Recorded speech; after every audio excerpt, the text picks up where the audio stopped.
Bueno, vamos ahora con la crisis político-diplomática que vivimos con Marruecos y que hoy ha tenido también momentos de tensión en el Congreso de los Diputados. Susana. Vamos a seguir desgranando esa sesión de control al gobierno en el Congreso. El segundo rifirrafe de la mañana ha sido por el conflicto diplomático con Marruecos. Lo han protagonizado Ignacio Gil Lázaro, diputado de Vox, y el ministro del Interior, Fernando Grande Marlaska. Escuchen porque ha ido subiendo de tono. Señor ministro, en vez de venir a contar mentiras a esta Cámara, asuma la realidad, refuerce eficazmente la frontera en Ceuta y Melilla, asuma que Marruecos en este momento juega a ser una amenaza y dejen de hacer el Canelo.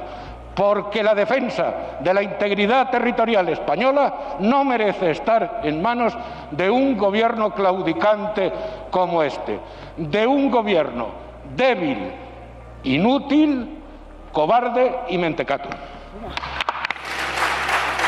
Seguro que para el miércoles que viene encuentra algún otro calificativo para este gobierno. Me sorprende que con la cantidad de años que lleva usted aquí, ya 40 años, todavía no sepa para lo que sirve una sesión de control.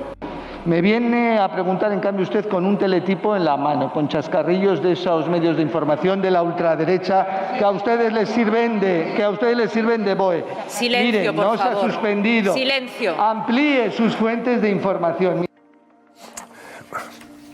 Pues ha sido un momento tenso de debate en el Congreso entre el ministro de Interior y Gil Lázaro, diputado de Vox. Vamos a hablar con Juan Rando, que fue agente del Servicio de Inteligencia, conoce muy bien la situación de Marruecos, tiene mucha experiencia y en el terreno, comandante de Fuerzas Especiales en la Reserva, como digo, es agente del Servicio de Inteligencia, estuvo destinado como diplomático en Marruecos, posteriormente fue consejero en Exteriores y como analista de situación del Magreb y actualmente es abogado penalista. Señor Rando, buenas noches. Hola, buenas noches. Bueno, cuéntenos, este último enfrentamiento que estamos viviendo con Marruecos, ¿es la consecuencia solo de haber dado apoyo sanitario, servicio sanitario a un líder del Polisario, o hay algo más detrás de todo esto? Hay mucho más detrás de esto. La consecuencia inmediata, evidentemente, es el apoyo que se le ha dado, la atención sanitaria que se le ha dado al líder del Polisario, pero hay muchísimo más detrás. Y de hecho el origen para nada tiene que ver con esto, es decir, el origen son las torpezas que venimos cometiendo en política exterior. No solo la ministra de Asuntos Exteriores, sino el presidente y ya para qué vamos a decir el antiguo vicepresidente del gobierno español.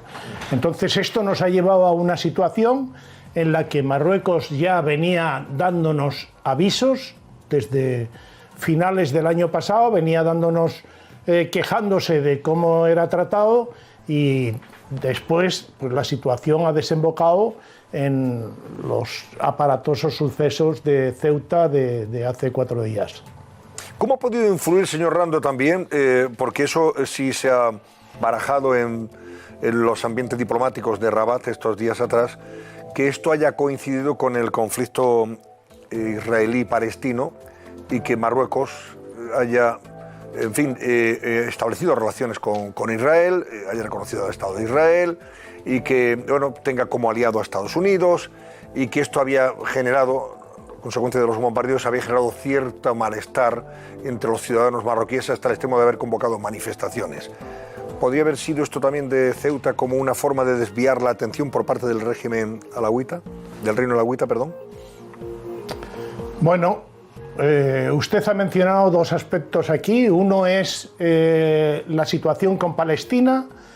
Con respecto a la situación con Palestina, es importante señalar que la ministra de Asuntos Exteriores estuvo de visita en la zona, en Israel y Palestina, a finales del año pasado y tuvo la ocasión de hablar por teléfono estando allí con el primer ministro y ser recibida por algunos otros funcionarios porque, entre otras cosas, le presentó una carta del presidente Sánchez al responsable de la autoridad palestina, donde Sánchez se pronunciaba a favor de 2 estados independientes, Palestina e Israel. Cuando los Estados Unidos está intentando solucionar lo que allí, las tensiones que allí se estaban produciendo, pues la ministra no pudo ser más inoportuna.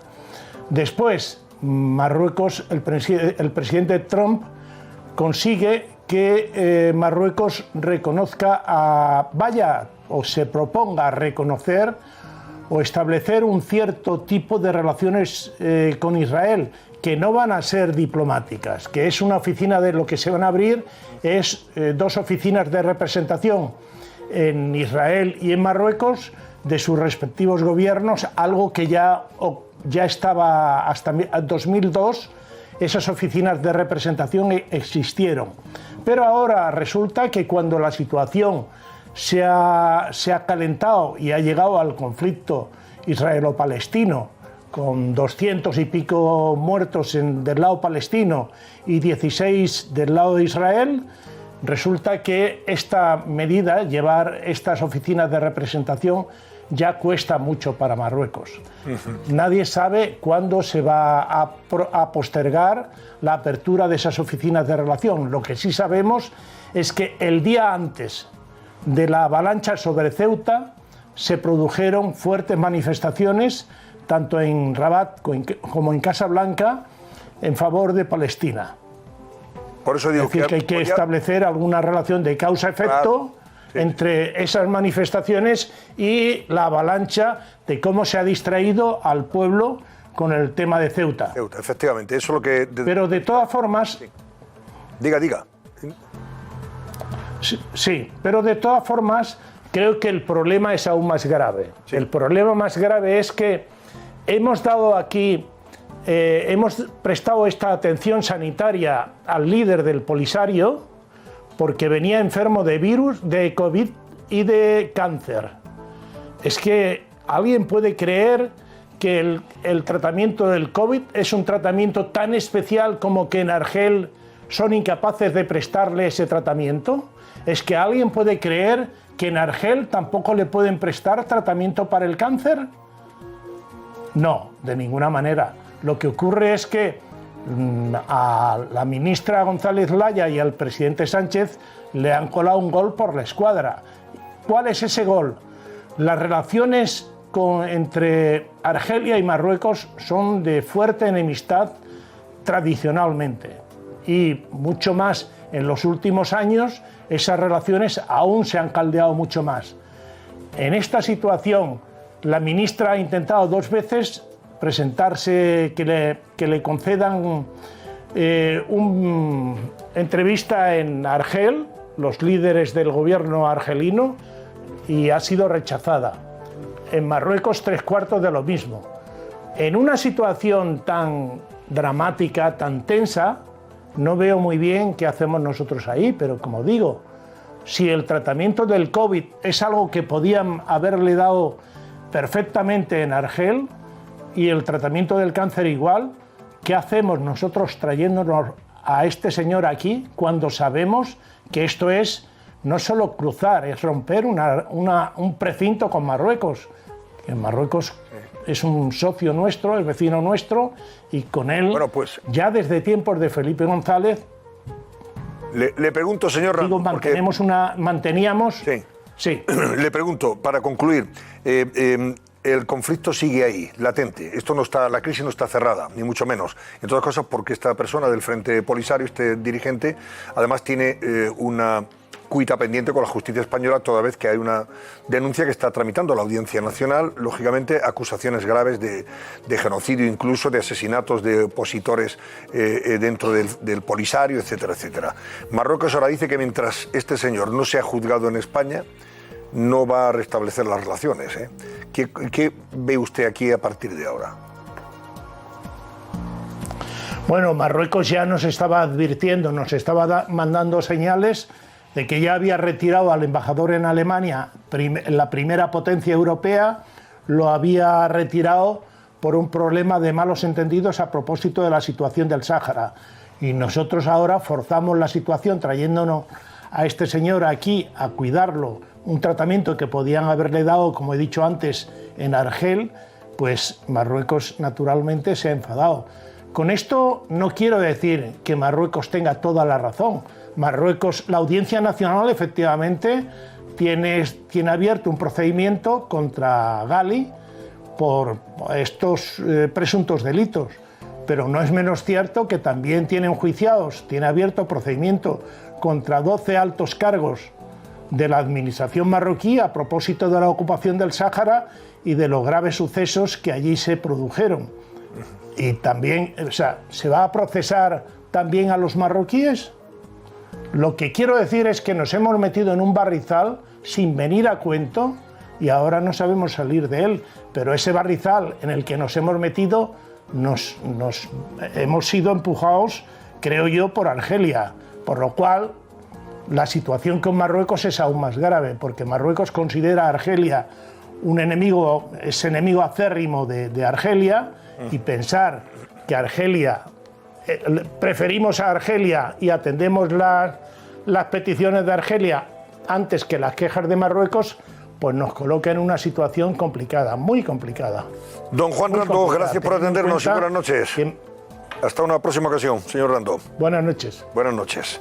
Bueno, ahora me comentáis si queréis algo. Bueno, un apunte rápido sobre esto que luego completaremos a propósito del tráfico ilegal de personas por la frontera con Ceuta y Melilla. Yo creo que todo lo que ha expuesto el señor Rando pues es bastante ajustado, pero yo añadiría que Marruecos no ha medido tampoco las consecuencias de sus acciones, porque ha permitido que todo el mundo, pero sobre todo toda Europa, vea cómo la frontera, su frontera, la frontera europea, que eso es exactamente lo que es España con Marruecos, se vea invadida, aunque sea con muchos niños y muchas mujeres y también adultos, pero sobre todo una invasión inaceptable para los ojos europeos, y así se lo ha hecho ver. Entonces yo creo que Marruecos puede seguir muy enfadada. Estoy segura que lo va a mantener, que el gobierno de España no midió tampoco las consecuencias. Pero esta respuesta, esta modalidad estrenada por Marruecos, que es mandar a miles y miles y miles de personas, ha tenido consecuencias, y de hecho la Unión Europea, de manera oficial, esto no son comentarios, ha dicho: oye, Marruecos, que te damos mucho dinero, pero mucho, así que atento.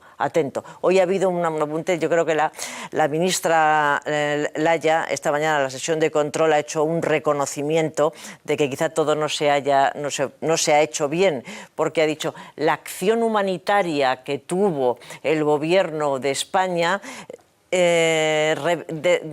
desvestida de cualquier vestigio político, es evidente que no ha sentado bien a un país amigo y vecino como es Marruecos. Pero esta partida, que a nosotros nos perjudica mucho, pero ojo, yo creo que a Marruecos también, porque se ha puesto en evidencia ante toda Europa.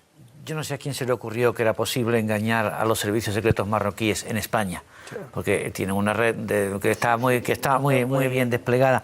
Y sí, es verdad, Anabel, que el coste de imagen de Marruecos en esta crisis ante Europa ha sido muy potente. Básicamente a mí me da la sensación de que Marruecos, teniendo de su parte a Estados Unidos, la Europa le da una importancia relativa, y además su prioridad es claramente el conflicto con Argelia y por la soberanía del Sáhara, y en general por las reacciones de mala vecindad. Y creo que el señor Rando sí llevaba razón cuando dice que la política de España en los últimos años, en fin, vaya, es la del presidente Sánchez, aunque no lo ha dicho así, ha descuidado claramente una de las obligaciones primordiales de la política exterior española, que es llevarse con Marruecos. No digo que bien, porque eso es imposible, pero llevarse con Marruecos, establecer alguna clase de relación para minimizar los conflictos que van a ser siempre inevitables. Yo puedo estar de acuerdo con lo que dices, Ignacio, pero me parece que no debemos poner tampoco excusas. Es decir, lo que hizo Marruecos fue intolerable.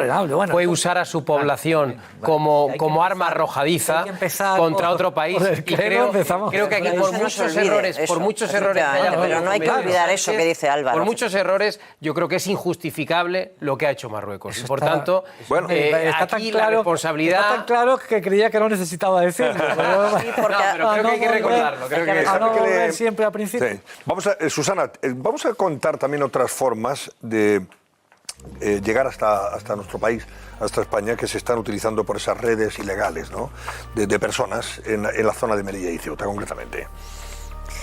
Pues Antonio, las entradas irregulares a Ceuta y Melilla se llevan produciendo desde hace varios meses, mucho antes de esa crisis diplomática que vivimos la semana pasada, y de las formas más asombrosas. Van a verlo. El objetivo que tienen los migrantes es entrar en Ceuta o Melilla, desde ahí saltar a España o Europa para buscar una vida mejor, pero vamos a ver alguna de esas formas más asombrosas con las que intentan entrar. Vamos a ver el primer caso, el de esos 5 jóvenes que van a ver ahora, que están escondidos detrás de ese doble fondo en un camión.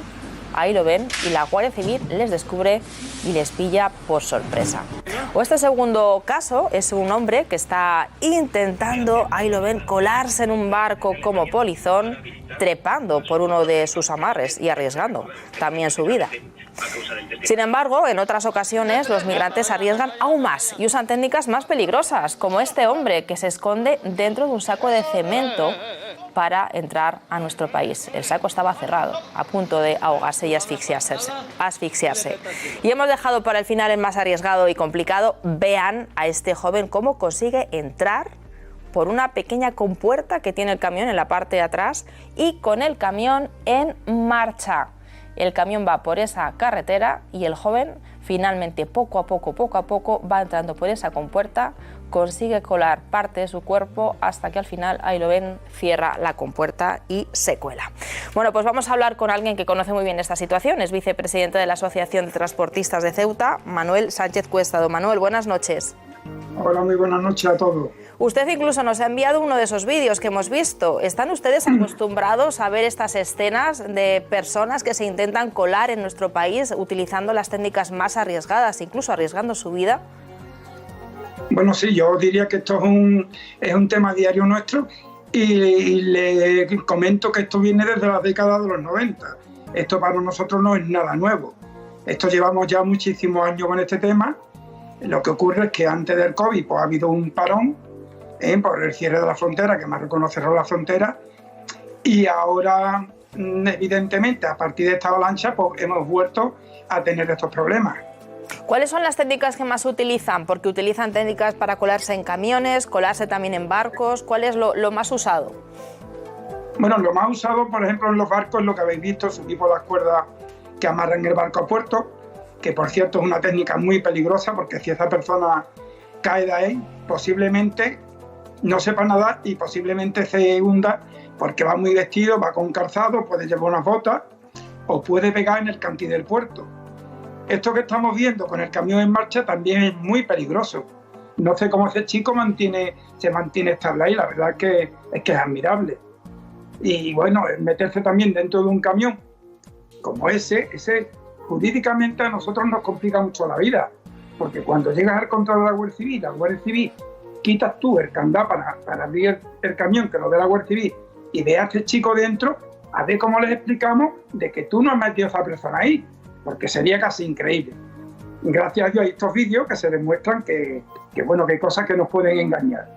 ¿Y les pillan en la mayoría de las veces o consiguen atravesar y consiguen su objetivo?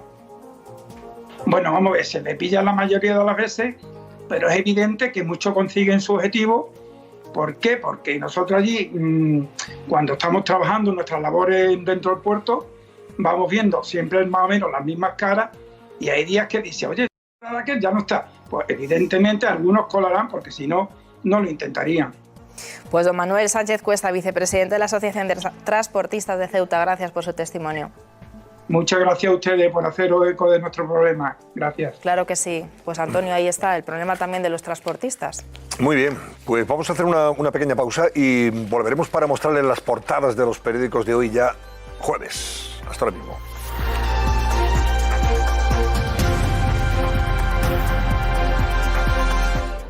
Antes de mostrarles los periódicos, las portadas, sepamos qué nos cuenta Enrique Campo a propósito de lo que va a ser noticia en estas próximas horas y de qué va a estar pendiente el Grupo COPE. Buenas noches, Enrique. Hay 600.000 personas, Antonio, que esta noche van a dormir mucho más tranquilas que estas pasadas noches.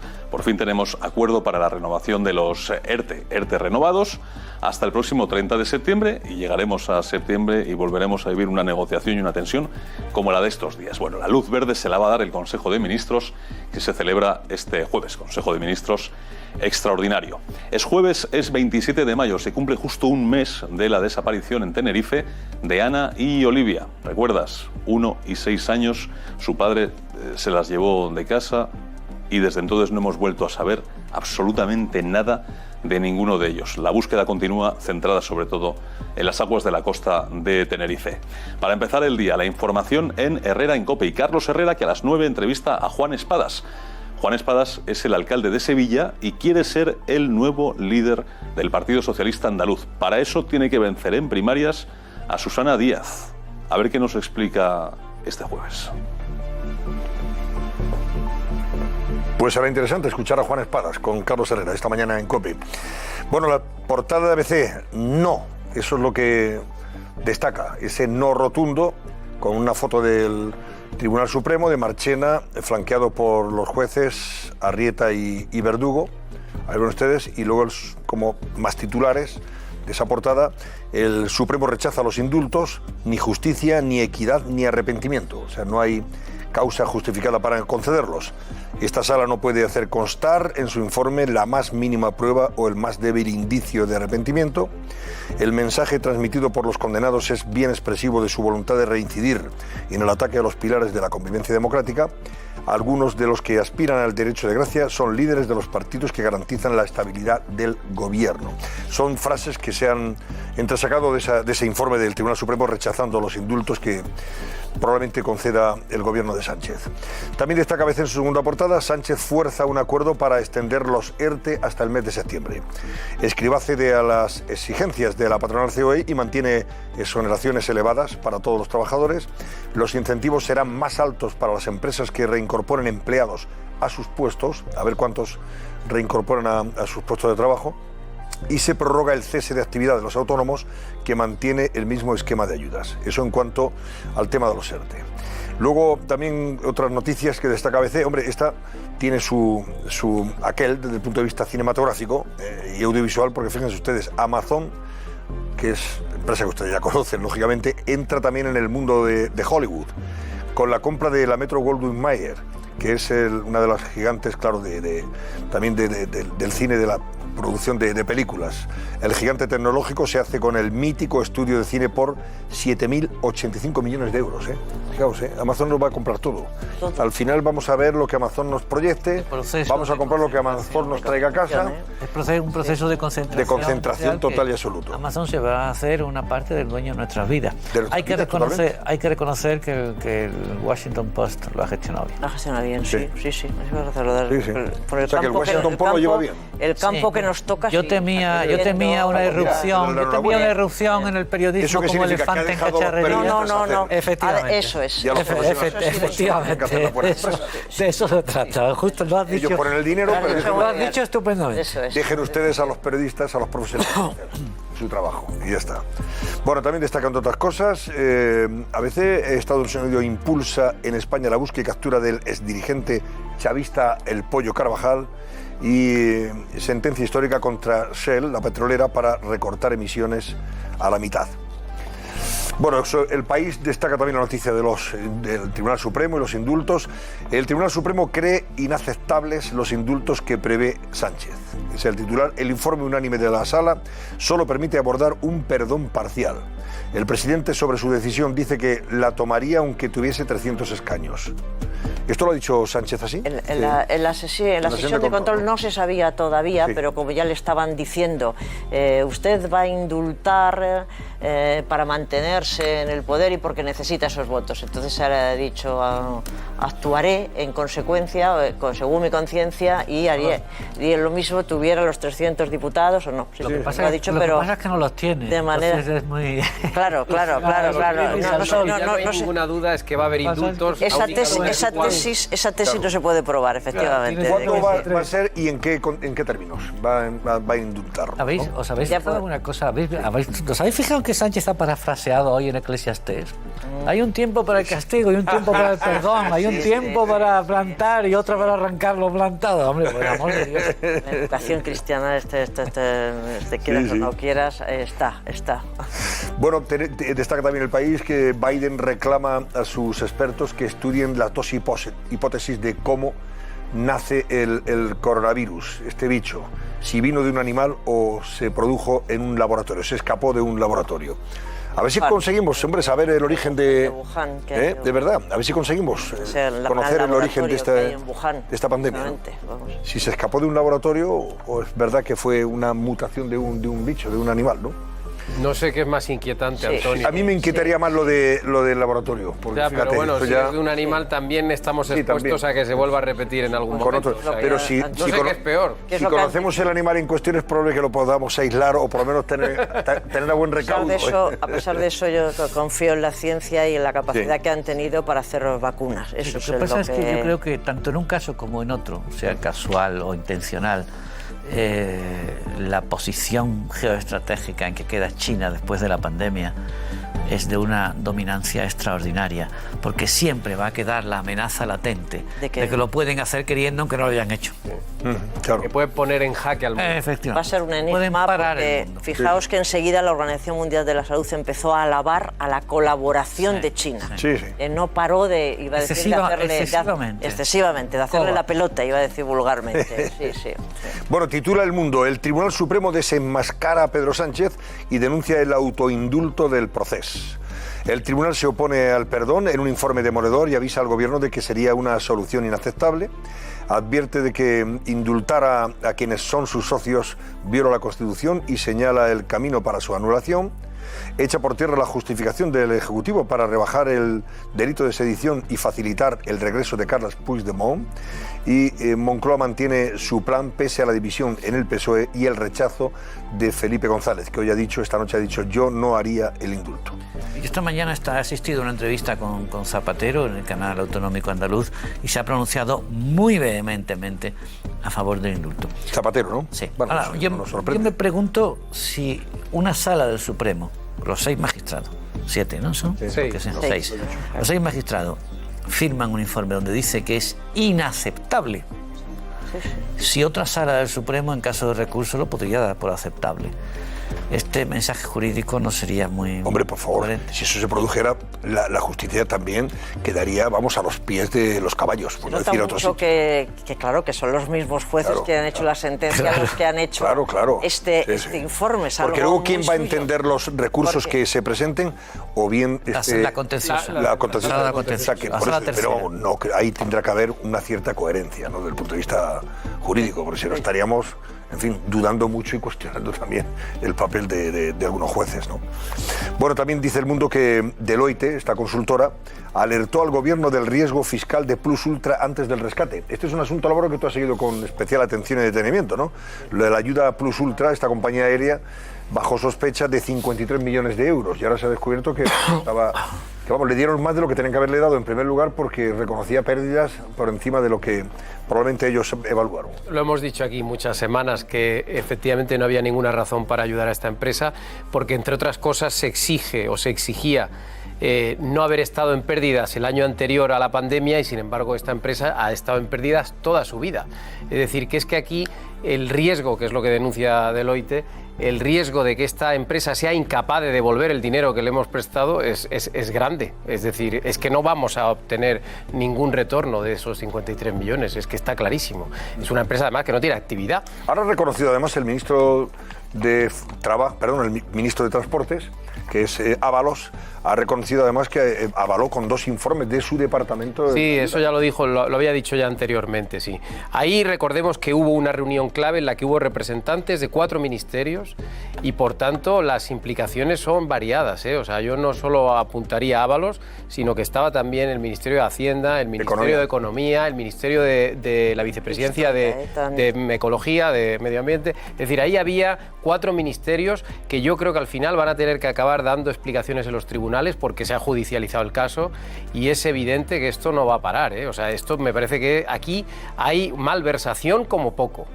Y Bruselas, vamos a ver en qué concluye, ¿no? No, Bruselas, yo tengo poca confianza en Bruselas, aunque es verdad que Luis Garicano, el eurodiputado de Ciudadanos, está muy activo con este caso, pero no tengo mucha confianza porque en este caso la ayuda compete al gobierno español. Aquí lo que habría que ver es si el gobierno español ha prevaricado y ha malversado dando esta ayuda de 53 millones de euros a una empresa que no lo merece. ¿Y por qué? ¿Y por qué? ¿Y por qué? Alguna, Claro. ¿Y por qué? Porque eso ya no es un enchufe, eso es un transformador. Es decir, lo que te acabas de describir es un transformador conectado a la corriente alterna de las instituciones. ¿no? Huele horriblemente mal este caso, lo hemos denunciado aquí desde el día 9 de marzo, que fue el día que el gobierno aprobó ese rescate, y recordaréis que es que el gobierno ha rescatado apenas a 4 o 5 empresas. Sí, sí. Es que de todas las que han pedido ayuda, solo ha habido 4 o 5 empresas rescatadas, y una de ellas precisamente es esta, que no tiene ni actividad prácticamente en España, ¿no? Bueno, también destaca el mundo que Biden, esta noticia que antes también subrayábamos del país, Biden da 90 días a su espionaje para saber cómo surgió el COVID-19. En 90 días tienen que aclararle la situación. Habrá otras seguro, seguro que habrá otras investigaciones en marcha, porque está tan clara, si no los servicios secretos no serían lo que son. No, dice, esto de contarlo todo así a las claras, esto tiene que haber, deben estar actuando. Avanza el mundo que el laboratorio de Wuhan es la zona cero de las sospechas. Claro, es la zona, el laboratorio podría haber salido el bicho. De Wuhan. Sí. Lo del laboratorio del doctor Frankenstein. Se crea el monstruo y se le escapa. Sí. Más allá del origen del virus, que efectivamente es un asunto preocupante y yo diría que hasta apasionante, sobre que hay 1000 teorías, como siempre, pues un poco conspiratorias la mayoría, pero lo que está claro es que a partir del momento en que se declaró la emergencia, China incurrió en una gigantesca operación de ocultación de Estado. Sí. Y esto alguna clase iba a decir de represalia tendría que haber, pero por lo menos de que alguien le plantase cara. Nada. Perdamos toda esperanza. En la página web de COPE, si entran ustedes esta noche, verán noticias como esta. Sanidad y las comunidades autónomas abordarán la reapertura del ocio nocturno hasta las 2 de la madrugada. Es una buena noticia porque hay miles de trabajadores también y muchos empresarios pendientes de que puedan reabrir sus locales. Yo tampoco. Después de un año y medio, casi 2 años. Va para 2 años. Con todo afecto a los trabajadores, pero da miedo. En Andalucía ya están funcionando efectivamente hasta las 2. Yo no estoy seguro de que sea una buena idea. Pues yo sí que lo defiendo, yo creo que sí. Porque los datos se ven claramente que van a la baja. Cuanto más extiendes la vacuna, menos incidencia hay. Precisamente los consumidores del ocio nocturno son los más jóvenes y por tanto los que no están vacunados. Claro, pero y lo que se está vacunar inmediatamente. Bueno, pues vamos a esperar a que los vacunen. Ellos tienen el coronavirus, pero no se enferman. Es decir, es que aquí hay que diferenciar. Pregunta a los hospitales. Álvaro, pregunta a los hospitales. Los enfermos han bajado a una edad media por debajo de 40. Sí, claro, es verdad, están vacunados los mayores, verdad que la mayoría bajar la edad media. Claro. Pero de todas formas, pero es que entran con problemas respiratorios. Aquí hay dos situaciones. O reabres con las condiciones de seguridad máximas estos locales, con el fin de que pueda entrar X número de personas. Si el ocio ocio nocturno es un sector estratégico. Bueno, sí, hombre, hay muchos miles de personas que dependen de su trabajo, de su pecunio, de esto. Está la gente su pecunio, cogiendo el metro, insisto, continuamente. Yo no me refiero. Yo prefiero que estén por la noche en la discoteca un poco separados que en el metro por la mañana hacinados. No es mejor que con medidas de seguridad estas personas puedan estar ahí controladas efectivamente con su mascarilla y que no haya, desmadre. Es un límite a que estén en botellón en la calle, con botellones en la calle, ¿qué es lo que está pasando? Claro. Y con peleas. No, y sobre todo que esto de pensar que el virus solo contagia de noche es que es absurdo. Es que de día a las 6 de la mañana en el metro también contagia. Se van con mascarilla. Van con mascarilla y la gente no se abraza. Una copa de ginebra y va sin mascarilla. La gente no se abraza, no, el metro. Bueno, oye, por cierto, dice, en la página web de COPE habla de un incendio que ha habido en el Santiago Bernabéu, pero que ha sido sofocado por los propios trabajadores. 5 minutos ha durado. Era una estructura poliuretano. Damos la enhorabuena, no es una noticia que vean ustedes en las portadas que les hemos dado, porque no han tenido tiempo de recogerla, pero ha ganado por vez primera en su historia de club un trofeo muy importante, el Villarreal. Gracias a un español, ¿no? Ha ganado gracias a un español. Sí, gracias a De Gea. Y han estado tirando penaltis casi de 2 horas, pero bueno, al final ha ganado el Villarreal, que es lo importante, al Manchester United. Y le ha ganado la Copa, esta es la Champions League 2, ¿no? Europa League. Bueno, la UEFA, la que llamamos la UEFA. Claro, Los aficionados antes a la era la UEFA. Copa de la UEFA. Bueno, es el segundo trofeo en importancia del fútbol europeo, así de claro. Por un lado está la Champions y luego está la UEFA, esta UEFA Champions League. Y esta la ha ganado el Villarreal, así que darle la enhorabuena a este club porque lo merece. Una ciudad de 50.000 habitantes que ha llevado a lo más alto del podium futbolístico europeo a su equipo, sin duda alguna. Con un entrenador que ya ha ganado antes la misma competición 3 veces con el Sevilla. Es verdad, sí. Y Unai Emery. Unai Emery es un tipo que conoce esa competición y sabe para ganarla. Pues nada, enhorabuena. Y a los ceramistas, que son los que mantienen el club, y a la familia Roch, que también la mantiene, ¿verdad? Es un club, la verdad que es un club modélico. Es un club ejemplar. Es un club bastante modélico y ejemplar, con una buena cantera. A ver, tenemos que cerrar la pregunta de hoy. ¿Cómo ha concluido? ¿En qué términos, Irene Sanz? Pues Antonio, con el 97% de los votos la audiencia ha decidido. El Gobierno debe hacer caso al informe del Tribunal Supremo que considera inaceptables los indultos, por lo que los presos independentistas no se los merecen según nuestros espectadores. Bueno, pues ahí está. Hoy en nuestro santoral no estamos felicitando a un santo determinado, no. Estamos hablando de la fiesta de Jesucristo, sumo y eterno sacerdote. Ya en los años 60, eso es lo que conmemora la Iglesia, ya en los años 60 se vivía en algunos lugares esta festividad. En la reforma del concilio, las oblatas de Cristo sumo y eterno sacerdote la introdujeron en el misal romano, incorporándose a toda la Iglesia en 1973. Tanto Juan Pablo II como Benedicto XVI y actualmente el Papa Francisco han dado una importancia especial a este día que se celebra el jueves siguiente a Pentecostés, pidiendo que se ore por las vocaciones sacerdotales. Así que esto es lo que hoy celebra la Iglesia, ya lo saben. Y nos marchamos con esta celebración. Adiós, Álvaro Nieto. Adiós, Ignacio Camacho. Adiós, Anabel Díez. Gracias por acompañarnos y hasta la próxima semana a todos. Y a ustedes, por supuesto. Buenas noches.